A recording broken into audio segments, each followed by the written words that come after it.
हाँ तो भाई क्या हाल चाल। Xiaomi Poco F6 Infinix G20 Pro यार ये दो बहुत बड़े गेमिंग डिवाइस हैं। आज की वीडियो में हम दोनों का कंपैरिजन करेंगे, पबजी टेस्ट दोनों का देखेंगे, कंपेयर करेंगे कौन ज़्यादा अच्छी हमें गेमिंग प्रोवाइड करता है। सबसे पहले हम इनकी कुछ स्पेसिफिकेशन पे बात करते हैं, फिर मैं अपना कंक्लूजन दूंगा कि यार ये गेमिंग के लिए इनमें से अच्छा कौन सा है। ठीक है, तो सबसे पहले बात करें Poco F6 की। 6.67 इंचेस का इसमें हमें एक एमोलेड डिस्प्ले देखने को मिलता है, 50 मेगापिक्सल का कैमरा देखने को मिलता है, 4K की आप इसके अंदर रिकॉर्डिंग कर सकते हैं विद इन 60 FPS। ठीक है, और उसके अंदर आपको ना जो वेरिएंट है वो दो मिलते हैं, एक 12 GB वाला, एक 16 GB वाला। प्रोसेसर की बात करें, chipset is most important thing. Snapdragon का 8 Gen 2 इसके अंदर हमें प्रोसेसर देखने को मिलता है और 5000 mAh की बड़ी बैटरी हमें इसके अंदर देखने को मिलती है। यार बैटरी के साथ साथ ना इसके अंदर एक और बहुत चीज बड़ी है, वो है इसका चार्जर। 120 वाट का इसके अंदर हमें चार्जर देखने को मिल रहा है, जो कि इन्फिनिक्स G20 Pro के अंदर नहीं है। उसके अंदर भी 5000 mAh की बैटरी है, लेकिन 45 वाट का जस्ट आपको चार्जर देखने को मिलेगा। मतलब उसमें आपको अच्छा खासा टाइम लग जाएगा मोबाइल चार्ज करने में, लेकिन इसके अंदर ऐसा नहीं है। विद इन 30 या 45 मिनट से पहले आपका ना मोबाइल चार्ज हो जाएगा पोको F6।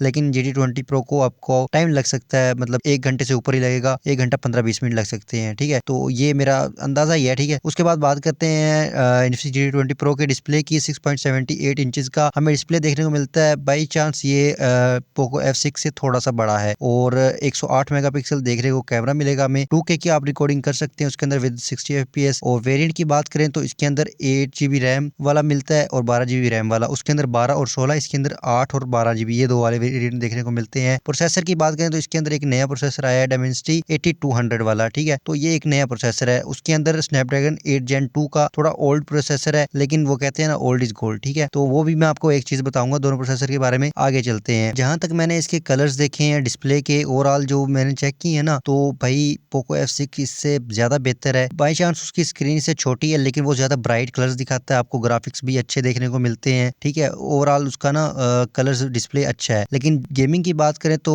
दोनों के प्रोसेसर डिफरेंट है। दोनों की में प्राइस ज्यादा फर्क नहीं है यार, मतलब प्राइस नॉर्मल है। तभी बहुत लोग पूछ रहे हैं, बहुत डिमांडिंग वीडियो ये कि भाई इनमें से बेस्ट कौन सा है, प्राइस तो सेम है, हम कौन सा लेने जाएं। तो भाई मेरा ये मशवरा है कि आप पोको F6 की तरफ जाएं। क्यों? इन्फिनिक्स GT20 Pro के लोगों ने बहुत ज्यादा मार्केटिंग कर दी है। लाइक इन्फिनिक्स वालों ने ना जो टूर्नामेंट्स हो रहे थे PMG किसी के या BGMI के, तो उन लोगों को मोबाइल दिए कि भाई ये मोबाइल लेके खेलो और हमारे मोबाइल को प्रमोट करो। लिटरली इतनी मार्केटिंग स्ट्रेटजी, इतना पैसा इन्होंने मार्केटिंग पे लगाया है। इससे थोड़ी सी और आप मोबाइल में काम कर ले तो ज्यादा अच्छा था। पोको F6 ने ज्यादा मार्केटिंग नहीं की, लेकिन उसका काम थोड़ा ज्यादा बेहतर है इन्फिनिक्स GT20 Pro से। वो मैं ऐसे ही हवा में बात नहीं कर रहा। स्नैपड्रैगन 8 Gen 2 की बात करें तो बहुत पुराना प्रोसेसर है। ठीक है, ज्यादा पुराना नहीं लेकिन पुराना प्रोसेसर है। तो उसमें आपको ना मैंने देखा कि पबजी भी ज्यादा जल्दी ओपन होती है। उसके अंदर आपको ना FPS भी अच्छे देखने को मिलते हैं, FPS ड्रॉप नहीं होते। जबकि GT20 Pro के अंदर आपको फैन भी देखने को मिलता है, लेकिन फिर भी वो हीट हो जाता है और आपको लैग भी देखने को मिलता है और FPS भी ड्रॉप होते हैं। अभी कैमरा की मैं बात करूँ तो पोको F6 के अंदर ना 50 मेगापिक्सल कैमरा है, लेकिन 4K की रिकॉर्डिंग मिलती है। जबकि 108 megapixel camera Infinix GT20 Pro के अंदर और जस्ट 2K की वीडियो मिलती है। 2000p की क्वालिटी इसके अंदर हमें देखने को मिलती है। वेरी डिसअपॉइंटेड, मतलब प्राइस भी इतना डिफरेंट नहीं है, बस उन्होंने अपना ज्यादा पैसा लगा दिए उसके ऊपर